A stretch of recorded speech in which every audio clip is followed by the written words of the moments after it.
voting Donald Trump just is like voting another elite, because he's literally a billionaire running for the office, and a normal average middle class person hates all these elites, hate all of these people who are like crony capitalists, who are the people with big money, billionaires, because they all got saved and they got big fat bonuses, right?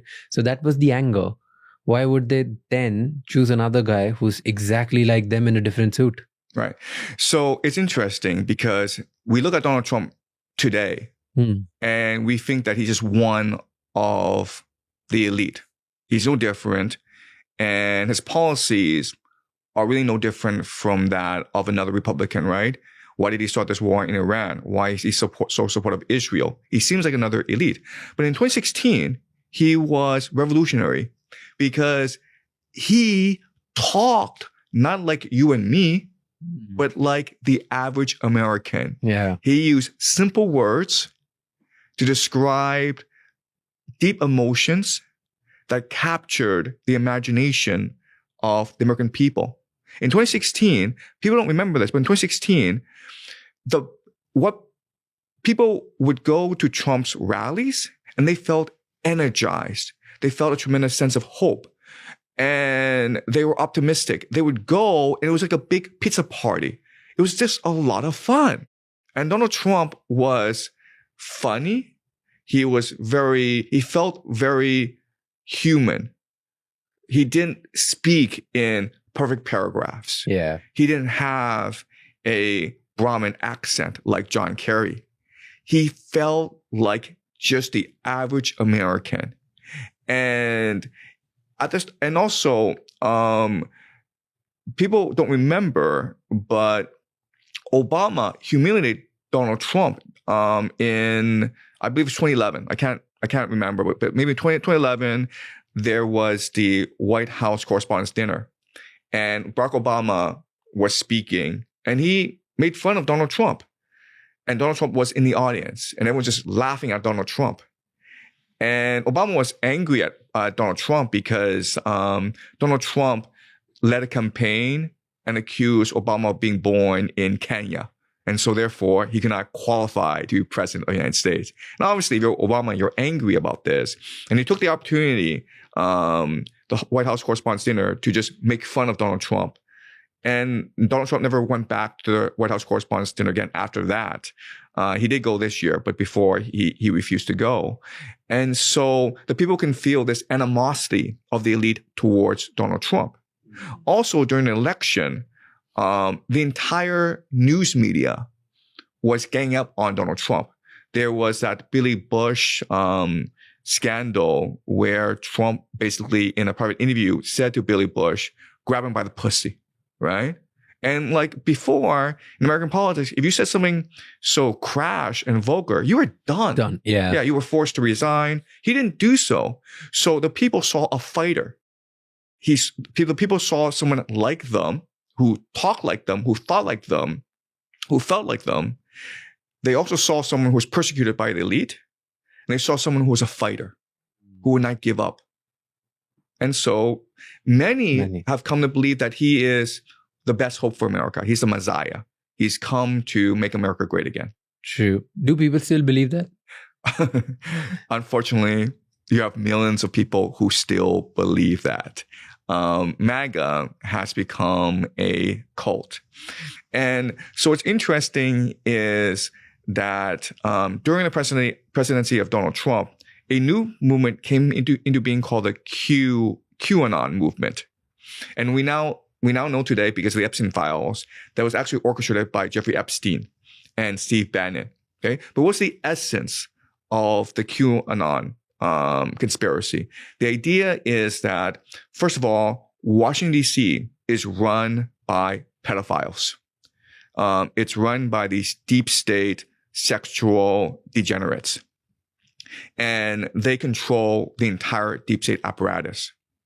They also believe that Donald Trump is a chosen one, the Messiah who's going to come in and clean house and make America great again. But to do so, he has to play 5-dimensional chess. He has to pretend to work with them so that he can eventually betray them and have the second American Revolution. And that was the QAnon conspiracy.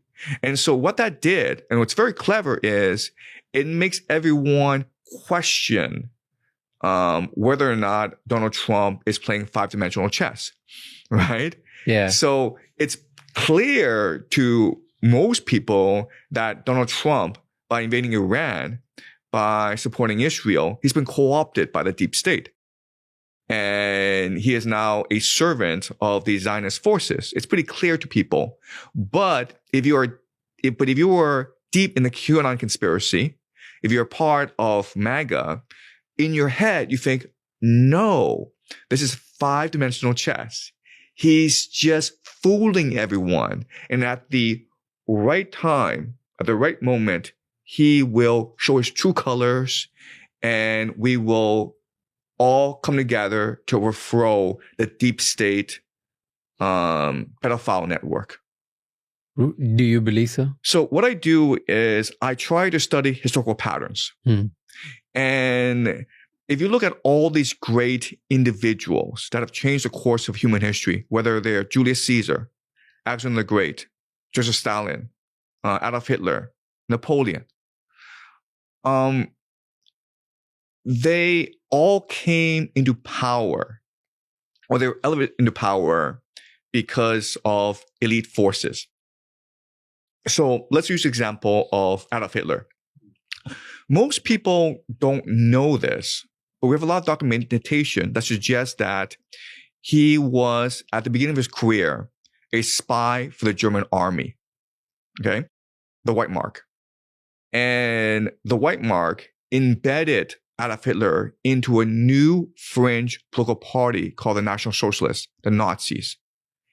And at this time in Germany, the 1920s, there was a whole range of radical revolutionary groups that the White Mark wanted to keep an eye on, but also wanted to co-opt. Because the White Mark, the German military elite, they wanted vengeance for World War I. They thought World War I was humiliating, and they wanted to change the status quo and avenge Germany's humiliation in World War I. So they were embedding all these spies into these fringe political groups in order to influence domestic politics in Germany. And Adolf Hitler was a military spy. And because he was receiving money from the military, he eventually became the leader of the Nazis, because the Nazis was just a very small French group with no real financing. And eventually, because of his personal charisma, because of his passion and belief, he started to accumulate more and more power. And there were 4 groups that supported his rise. They were the Catholic Church, the landowners, the industrialists, and the German military. And these 4 groups supported him because they were afraid of the communists. The communists were going to take over Germany democratically, and the right-wing elite, the oligarchs, had to provide an alternative to the communists. And these were the National Socialists, right? The communists were international socialists. The Nazis were national socialists. And so that's what propelled Hitler into power. Once Hitler was into power, he started to divide and conquer the elite. And the Nazi party started to infiltrate these groups and become the government itself. And we're seeing a very similar process in America, where the elite, the Zionist elite, think that Donald Trump is a useful pawn in regime change in the Middle East, in changing the map of the Middle East to benefit America. But if you see what Donald Trump is doing domestically, Project 2025, they call it, it's very similar to what Hitler did, which is Hitler created these parallel organizations that eventually came to replace the government bureaucracy. So you look at, in America, ICE, right? That's almost like Trump's personal Gestapo. SS. And so the real fear is that the longer Trump stays in power, the more Trump will bend the government to his will, in the same way that Hitler warped the German bureaucracy to his will.